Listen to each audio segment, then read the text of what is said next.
Welcome children. We are discussing the chapter Biomolecules. This is chapter 9 of class 11th biology. In this chapter, so far we have discussed what is biomolecules, proteins, carbohydrates, lipids.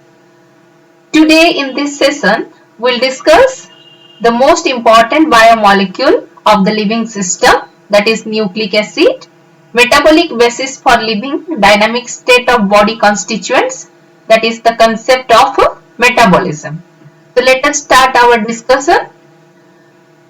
So nucleic acid. What is nucleic acid? It is typically a nucleic acid is a large molecule made up of a string or polymer of units called nucleotides. That means, as I have told you, that the biomolecules are, or the macromolecules are polymers except lipids. So this nucleic acid is also a polymer whose monomers or single units are called nucleotides.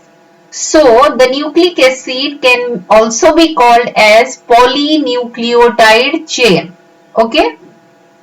And all life on earth uses nucleic acid as their medium for recording the hereditary information. So you all know about DNA and RNA, and you know that DNA is the genetic material in most of the living organism. So the DNA carries the hereditary information and it transfers the characters from one generation to another generation or next generation. Now, who discovered this nucleic acid? It was first discovered by Friedrich Miescher in 1869, and it was isolated by him, and he called this as nuclein. Because it was isolated from the nuclei of a pus cell of a soldier. So from the wound of a soldier, the pus were collected, and in that pus cell the nucleic acids are isolated. And why it is called nucleic acid? Because this nuclein was shown to have acidic properties. First thing is that it was isolated from the nucleus and it is acidic in property. That's why it is called nucleic acid. So this is about the discovery of nucleic acid. Now let's come to what are the different types of nucleic acids. As you know that I have told you that nucleic acid maintains the genetic information, and how it maintains the genetic information? The genetic information or the hereditary characters are determined by protein synthesis. So the nucleic acid synthesizes the protein, and that protein determines the character. The characters are expressed in the form of protein. And you know that the proteins are of different types. It may be functional protein, it may be structural protein. So ultimately the genetic material synthesizes various types of protein, and that protein performs the function and provides structure to the body. So what are the different types of nucleic acid? There are two types of nucleic acid, that is DNA and RNA. DNA is, the full form is deoxyribonucleic acid, and it is the master copy for most cell information. That means it is the genetic material for most of the living organism. Then it acts as the template for RNA. That means the RNA is synthesized on DNA strand. That means RNA can be formed from DNA. The next type of nucleic acid, which is also the genetic material in some of the organisms like viruses. The RNA viruses are there. The all plant viruses are RNA viruses. So this is the genetic material in the plant viruses and in some animal viruses also. So the full form of RNA is ribonucleic acid, and it transfers the information from DNA. As I have told you that DNA forms the RNA. That means whatever information is there in the DNA is transferred to the RNA.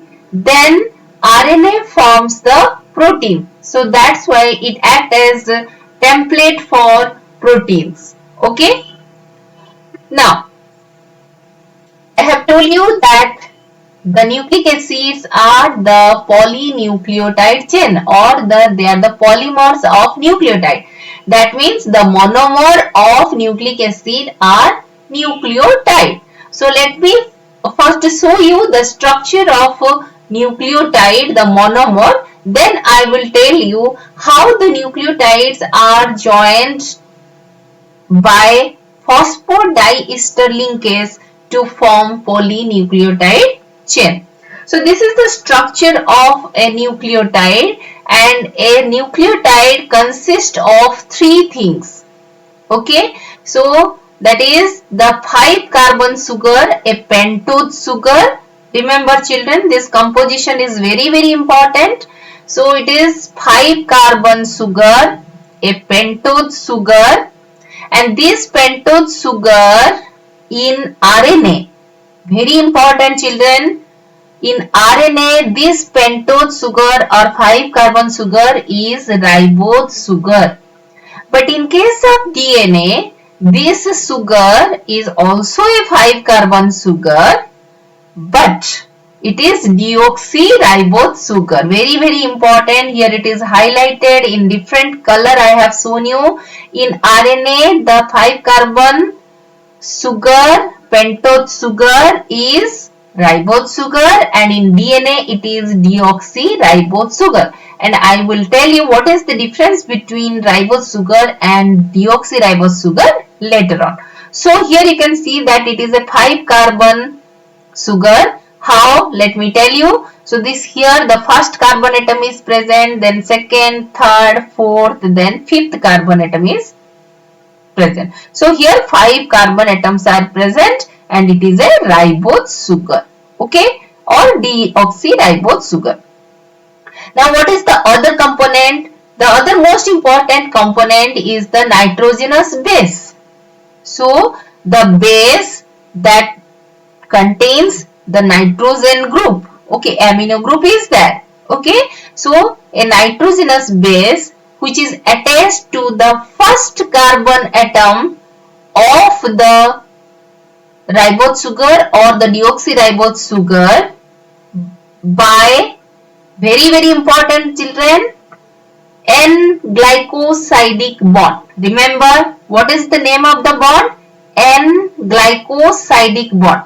So the nitrogenous base is attached to the first carbon atom of the pentose sugar by N-glycosidic bond.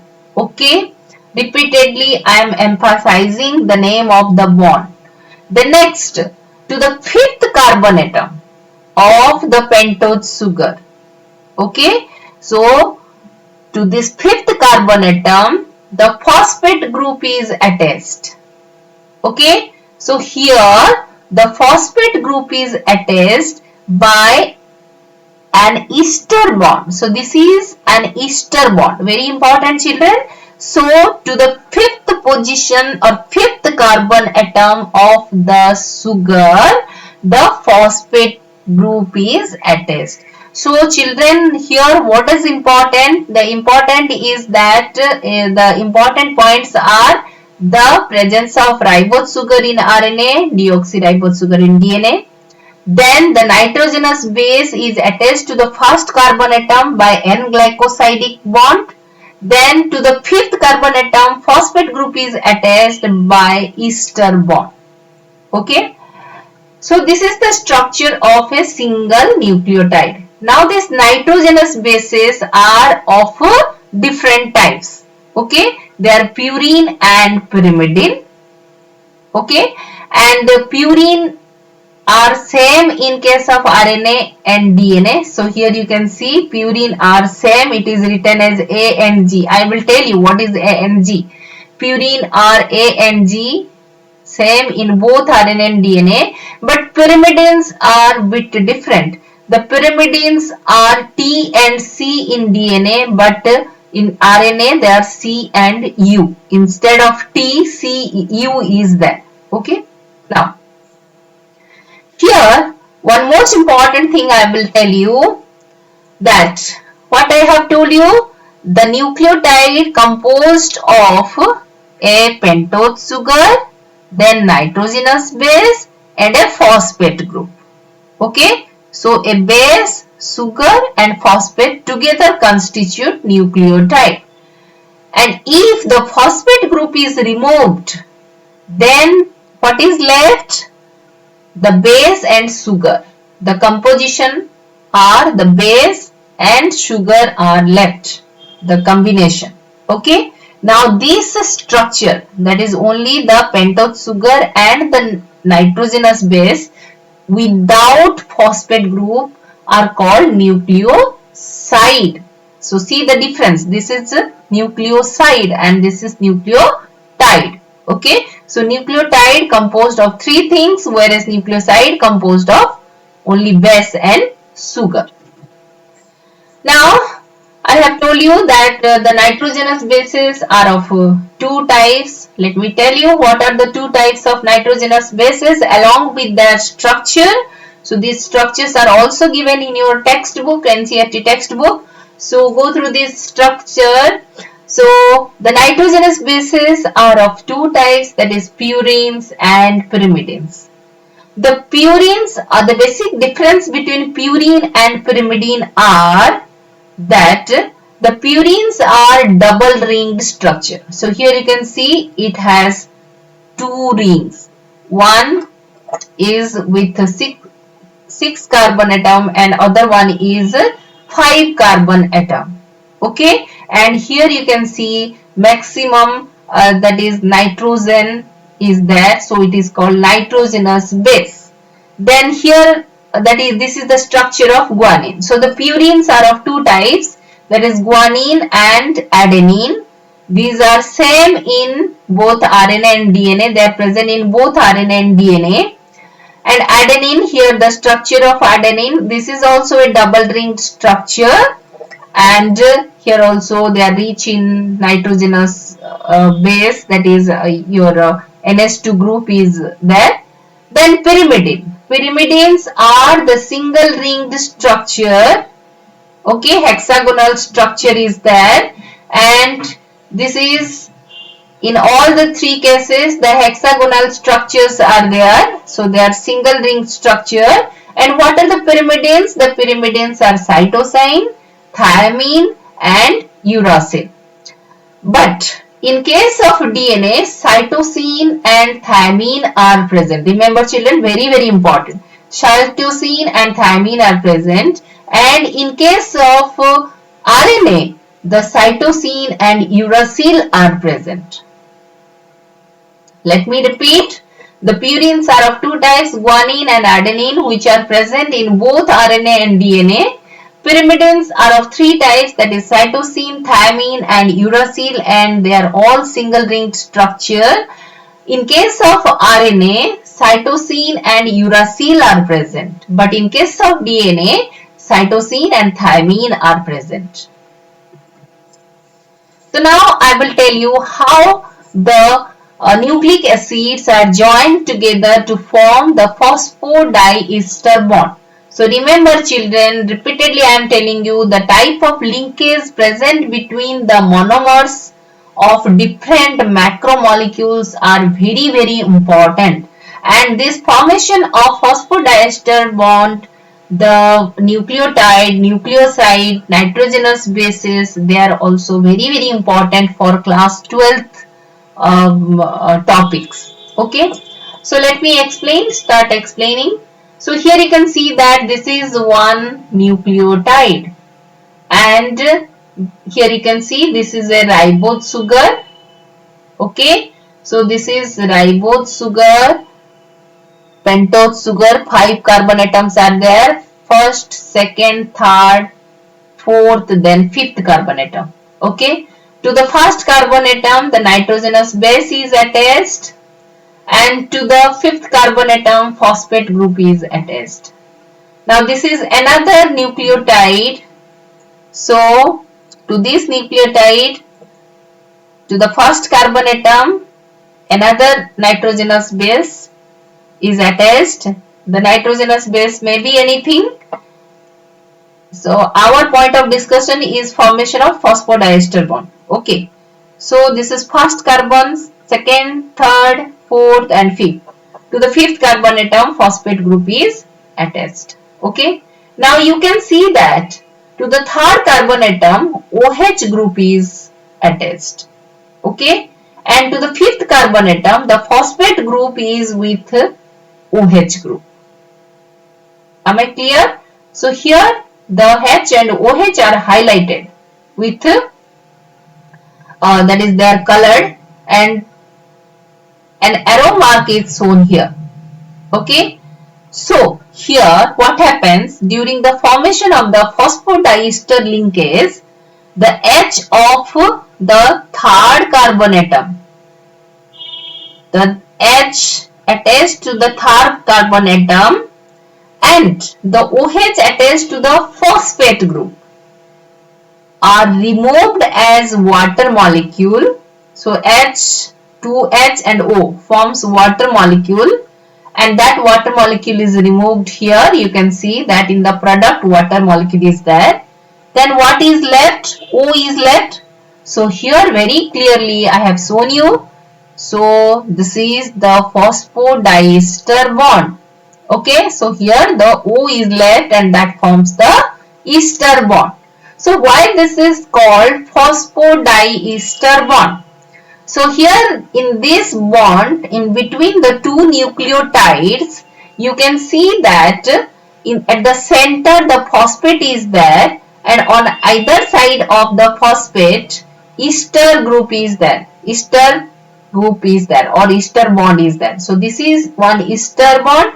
This is another ester bond, and at the center the phosphate group is there. That's why this linkage is called phosphodiester linkage. And what is removed? Water is removed. And where from this water comes? The water is formed by the elimination of H from the OH group attached to the third carbon atom and the OH group attached to the phosphate group that is attached to fifth carbon atom. And this is a condensation reaction, and this is how the phosphodiester linkage is formed. So children, here if you find it difficult to understand, then you can pause the video and listen to each and every step that I have explained in this particular slide. Now, so by the formation of the phosphodiester bond, the polynucleotide chains are formed. So now here I have shown you a polynucleotide chain. So this is the nucleotides. These are the nucleotides which are joined by the phosphodiester bond. The bond is shown here.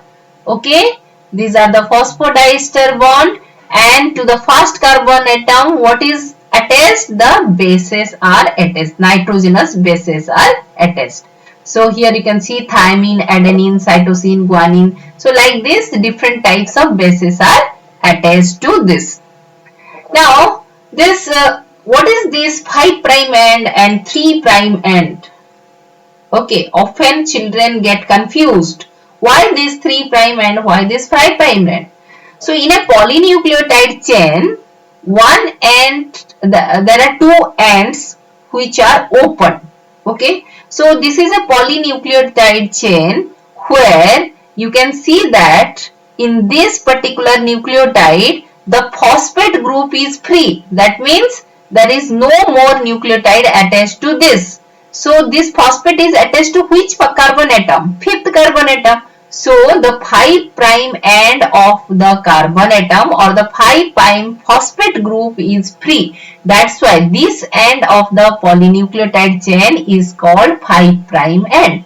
Similarly, the last one, the last nucleotide, the third carbon atom, to the third carbon atom, OH group is attached.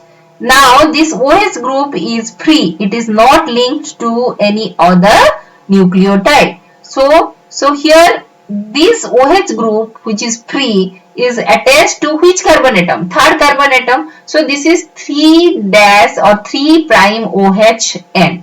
So I think it is clear to you what is 5 prime end and what is 3 prime end. And one of the most important thing, children, in a polynucleotide chain or in RNA or DNA chain, the phosphate and sugar phosphate forms the backbone. Okay, it forms the backbone. Very, very important. The backbone of the polynucleotide chain is formed by the sugar phosphate. And what is projected out? The bases are projected out. So the bases are different in structure because different types of bases are there. They are projected out of the backbone. So the backbone is formed by the sugar phosphate. That's why it is called sugar phosphate backbone. Now, so this is the, let me explain you what is the difference between RNA and DNA structure. I mean the chemical composition. So here you can see I have clearly shown you the structure of the nucleotide of DNA. So in DNA the nucleotide is called deoxyribonucleotide. Okay, deoxyribonucleotide. And I have told you that in DNA the sugar is deoxyribose sugar, whereas in RNA it is ribose sugar. Let me tell you what is the difference between deoxyribose sugar and ribose sugar. So look at the picture, very clearly look at this, be serious about this, and look at the picture of the sugar, pentose sugar. So in the pentose sugar, very clearly I have shown you the first carbon, second, third, fourth and fifth carbon atom. So if you observe at the second carbon atom, in DNA H is present, only H is present. But in case of RNA, what is present? OH. Okay, so here it is highlighted with red color, children. So in ribose sugar, OH is present. But in case of deoxyribose sugar, at the second carbon atom, instead of OH, only H is present. That means oxygen is removed. Oxygen is not there. That's why it is deoxyribose sugar. So I think this sugar part is clear to you. Then other parts are similar in both RNA and DNA. Then regarding pyrimidine and purines, I have already told you that the pyrimidines in DNA are T and C and purines are A and G. In case of RNA, instead of T, the differences, whatever differences are there, they are shown with red color. Okay, children. So very clearly you can identify the differences. So instead of T, what is present in RNA? U. Otherwise, the rest of the things are same. So similarly, in the structure of DNA, the DNA is a double-stranded structure. It has two strands which moves anti-parallel to each other. That means if one strand is in 5 prime to 3 prime end, then the other strand is 3 prime to 5 prime end. So very clearly you can see here both the strands are in opposite direction. Okay, and besides that, the other difference is that the two strands are joined together by hydrogen bond. So here the dotted lines show the hydrogen bonds. Okay, so here clearly I have shown you, here they have deoxyribose sugar, whereas in case of RNA they have ribose sugar. Okay, so this is the structure of polynucleotide chain in DNA and this is the structure of polynucleotide chain in RNA. In RNA it is single stranded structure, whereas in DNA it is double stranded structure. So here if you observe keenly, then you can see that how these two strands are anti-parallel. They are moving, they are parallel to each other, but they are moving in opposite direction. They are placed in opposite direction so that the bases will be projected inward and they can form bond. Okay. And what is the bond present between the nitrogenous bases? That is hydrogen bond. Now let us discuss the double helical structure of DNA. We are more concerned about DNA because DNA is the master molecule and it is the genetic material in all the living organisms except the plant viruses.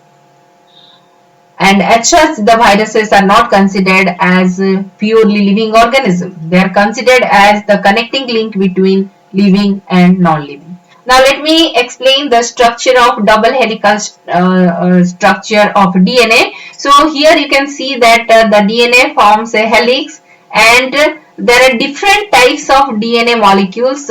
But here the most common type of DNA molecule is having a right-handed helix. It is turned to the right side. So it is a right-handed helix. So here it is the expanded structure of the DNA strand. So these are the two strands of DNA which are moving in opposite direction. So here you can see that the ribose sugars are facing this end, the phosphate end is present here, the OH3' end is present here. But in the other strand, the phosphate is present in the opposite direction and OH is present the other end. So now the as I have told you that the phosphate and the sugar forms the backbone. So here in both the chain they form the backbone and the nitrogenous bases are projected inward. That means to the space present between the two helix and they form the hydrogen bond. Okay, so this forms a base pair. After the formation of the hydrogen bond, a base pair, it is called a base pair. Okay. Now, one of the most important thing, children, you should know, Chargaff's rule. Chargaff, one scientist, he proposed one rule that is followed in the double helix of DNA regarding the pairing of the that is nitrogenous bases. Now there are two strands as I have shown you, and in the two strands different types of nitrogenous bases are there, and this linkage between the nitrogenous base by the hydrogen bond is very specific. So here I have shown you that G is pairing with C. Okay, so C is pairing with G. T pairing with A pairing with T. So this specificity is always there, and this specificity of bonding or pairing of the base was explained by one scientist known as Chargaff. So according to him, and it was observed in the DNA that always a purine pairs with a pyrimidine. Purines are double-ringed structure, pyrimidines are single-ringed structure. As a result, the diameter of the DNA is maintained around 20 angstrom approximately. So if the purine would have been paired with pyrimidine, then purine with purine, then what would have been happened? Purines are double ring structure. Then where the purine pairs with is pairing with purine, in that region the diameter of the DNA would have been more. And where the pyrimidines are pairing with the pyrimidines, because they are single ring structure, in that region the diameter of the DNA would have been very narrow, okay, less. But it has been observed that in a DNA molecule, DNA double helix, the diameter of the DNA molecule is almost constant. It is about approximately 20 angstrom. So this is maintained due to the constant pairing between purine and pyrimidine. Then how they pair? Remember children, always A that is adenine pairs with T, and they are paired with the help of two double bond, okay, and G always pairs with C with the help of three double bond, three hydrogen bond. A pairs with T by 2 hydrogen bond and G pairs with C by 3 hydrogen bond. So always purine pairs with pyridine. Now what is the conclusion? Since A pairs with T, so the amount of adenine is equal to the amount of thymine in a DNA molecule. And similarly, G pairs with C, so the amount of guanine is equal to the amount of cytosine. Okay, and however, he failed to make a connection to the structure of DNA, but he gave the rule. Later on, it was the X-ray diffraction study was made, and the arrangement of the nucleotides on a DNA were identified. Okay. Now let us see, we have already discussed the chemical composition and their arrangement in the polynucleotide chain in the DNA strand. So let us discuss the structure of the physical structure of DNA molecule. The physical structure, that is the double helical structure, was proposed by Watson and Crick. That's why this model, double helical model of DNA, is called Watson-Crick model. Okay, so according to them, the DNA molecule consists of two polynucleotide chain. You can see here, one is in blue color and other one is in green color, and these two strands are spirally twisted around each other and coiled around a common axis to form a right-handed double helix. So here just you imagine it is an axis present at the center, then it is twisted in the form of right-handed helix. It forms a helix in right hand. Okay. Now the other character is that the two strands are anti-parallel, which I have already told you. The one strand is in 5' to 3', the green strand is 5 to 3, whereas the other strand is 3 to 5. So they are in opposite direction, anti-parallel. Okay, and the sugar phosphate backbone, I have already shown you in the picture. The sugar phosphate backbone remains, that is on the outside, while the core of the helix, this is the core of the helix. The core of the helix contains the purine and pyrimidine. So here you can see the purine and pyrimidines are present in the core of the helix, and they form the hydrogen bond. So very important, children, you have to remember the two strands are held together by hydrogen bond, which is formed between the nitrogenous bases of the two strands. Okay. Then now come to the other features of DNA. So here you can see when it forms a coil, you can see the groups. So here you can see that there are some small groups and there are some bigger groups. So the small groups are called minor groups and these are the major groups. And from here, each turn, this is one turn. Remember children, from here to here, this is one turn of DNA strand or polynucleotide chain. Okay, so that means if you will join this part to this part, then it will form a complete circle. So this is one turn of DNA. So DNA strand, and what is the length of each turn of DNA strand, which is called pitch, that is 3.4 Armstrong. 3.4, that is that is 34 Armstrong. Thus this is 34 Armstrong. So now in this 34 Armstrong, this is the pitch of DNA. In 34 Armstrong, how many nitrogenous base pairs are there? 10 base pairs are there. Okay, so in each turn is called the pitch of DNA, and the pitch of DNA is about 34 Armstrong length or 3.4 nanometer length. Each turn is having 10 base pair. So, what will be the distance between two adjacent base pair? It will be 34 Armstrong divided by 10.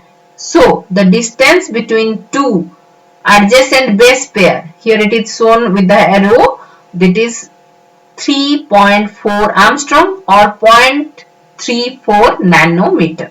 Okay, and here you can see the constant diameter of the DNA molecule, that is the distance between the two DNA strand is 20 Armstrong. So this structure is very important, children, and the feature I have explained here are very important. So this is structure of RNA. As I have told you, the RNA is single stranded, and here also you can see the sugar phosphate backbone is there, and the nucleotide, that is nitrogenous bases, are projected out. Okay, and here you can see instead of thymine, the uracil is present. Now the comparison of structure of DNA and RNA. This is you know that deoxyribonucleic acid is a double stranded structure, but RNA is a single stranded structure, and they have the sugar phosphate ribose sugar phosphate backbone is there, and here deoxyribose sugar phosphate backbone is there, and here once again I have shown you that what is common to RNA and DNA. The cytosine, guanine and adenine are common to the RNA and DNA, and then what is different? In DNA thymine is present, but in RNA uracil is present. Okay. Now children, we have already studied the most important macromolecules, that is protein, lipid, carbohydrate and nucleic acid. Now we will discuss about the metabolism. Okay, so now we are going to discuss the dynamic state of body constituents. So these constituents are always converting into one or other form. They are not in a stable condition or equilibrium condition. Our body is in a dynamic state. These molecules, whatever we studied, are, suppose a protein is there. So protein is always, it may be converted into carbohydrate, carbohydrate forms glucose, glucose produces energy, energy is utilized by our body. So during this conversion, some metabolites are produced, some products are obtained which are utilized in other processes of our body. Similarly, the nucleic acid forms the RNA, DNA forms the RNA, RNA forms the protein, then protein may act as enzyme that may catalyze the some chemical reactions. So in this way our body is the chemical reaction is taking place in our body. That's why our body is always in a dynamic state. The constituent of our body is in a dynamic state. Okay, so now this dynamic state is because of the metabolism taking place in our body. So since our body is in a dynamic state, or the constituents are in a dynamic state, this is because of the biomolecules are having a turnover.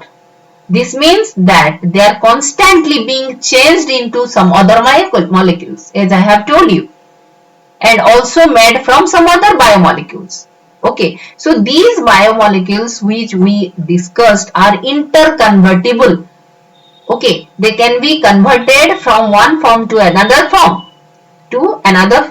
Okay, so this breaking and making is through a chemical reaction, and this breaking and making process is continuously taking place in our body. That's why our body is in a dynamic condition. So together all these chemical reaction, that is breaking and making reaction, are called metabolism. Very, very important, children. Every chemical reaction is a catalyzed reaction in a living system. Very, very important. No reaction can take place in our body without catalyst. And you know what is catalyst? Catalysts are the chemical substances which accelerates the rate of reaction without undergoing any change in itself. Okay, let me tell it in Hindi. हमारे body में जितने सारे chemical reaction होते हैं सारे catalyse होते हैं bye सम catalyst. वो कैटलिस्ट क्या है? एंजाइम. वो हम बाद में पढ़ेंगे, नेक्स्ट सेशन में हम पढ़ेंगे एंजाइम क्या होता है. सो लिविंग सिस्टम में जो कैटलिस्ट होता है उसको एंजाइम कहा जाता है. और कैटलिस्ट किसको कहा जाता है? आपने केमिस्ट्री में पढ़ा होगा. कैटलिस्ट भी एक केमिकल सब्सटेंस है, केमिकल मटेरियल है जो कि कोई भी केमिकल रिएक्शन को एक्सीलरेट कर देता है, लेकिन खुद में कोई चेंज नहीं होता. खुद चेंज नहीं होता बट केमिकल रिएक्शन को रैपिड कर देता है, मींस एक्सीलरेट कर देता है. जो केमिकल रिएक्शन कैटलिस्ट के एब्सेंस में बहुत स्लो रेट में होता है और ज्यादा एनर्जी यूज करता है, वो कैटलिस्ट के प्रेजेंस में कम एनर्जी और बहुत रैपिडली हो जाता है. And I have already told you there is no uncatalyzed metabolic conversion in the living system. The catalyst which hasten the rate of a given metabolic conversion are also protein. तो हमारे body में जो catalyst होते हैं वो क्या होता है? Enzymes. and enzymes are nothing but proteins. So metabolism, what is metabolism? They are breaking and making process. Okay. So here you can see this is the metabolism is of two types, that is catabolism and anabolism. Catabolism is the breaking process where the larger complex molecules are broken down to form the smaller units, during which huge amount of energy are released. So it is an exothermic process. Okay, but in contrary to catabolism, anabolism is a constructive process or making process where the smaller units are joined together to form larger complex molecule, during which huge amount of energy are utilized. So it is an endothermic reaction. So metabolism is the sum total of chemical reaction taking place in our body. Metabolism is of two types, catabolism and anabolism. Catabolism is a destructive process or degradative process or breaking process where larger molecules are broken down to form smaller molecule, during which huge amount of energy is released, and that's why it is called exothermic reaction. Anabolism is a constructive process or making process or synthetic process, during which smaller units are joined together to form larger complex molecule, during which huge amount of energy is utilized. So it is endothermic reaction. Then when we are talking about the energy, what is this energy? Can we see this energy? Of course, this energy can be seen in a cell. That means this must be trapped in the form of some molecules, some chemical molecules, and that molecule is the ATP. The full form of ATP is adenosine triphosphate. This is the energy carrying molecule found in cells of all living things. The ATP captures the chemical energy obtained from the breakdown of food molecules. Now, so here I have shown you that during catabolism the energy is released and this energy is trapped in the form of ATP. So this energy, since it is trapped in the ATP, so the ATP are called the energy currency of a cell. Regarding the structure of ATP, ATP is a nucleotide. It is not adenosine triphosphate. So adenosine is a nitrogenous base and they have triphosphate. So it is a nucleotide.